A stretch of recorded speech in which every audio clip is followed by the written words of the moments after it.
Мурдагы президент Аскар Акаев менен жубайы Майрам Акаева Кыргызстанга келди. Бул тууралуу Спутник Кыргызстан маалымат агенттигине өздүк булактар билдирди.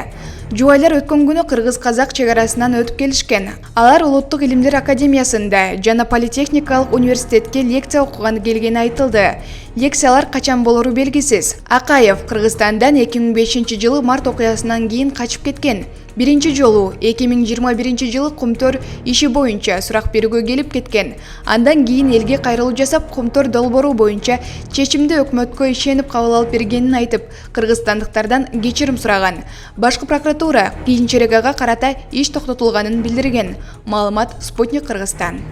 Дем клиникасы тиш ооруларын дарылоо жана тиш салуу кызматын көрсөтөт. Стоматология заманбап техникалык каражаттар жана материалдар менен камсыздалган. Жогорку даражадагы стоматологтор өз ишинин сапатына кепилдик беришет. Кандай гана оор абалдагы тиш болсо да оорутпай алып салабыз. Жулабыз. Тиштерди кесипкөй чеберчиликте гигиеналык тазалоодон өткөрөбүз. Брекет системабыз да бар. Шаары. Метро Нахимовский проспект, Сибашская көчөсү 7, корпус 2. Метрого жакын жайгашкан. 5 мүнөт гана жөө басасыз.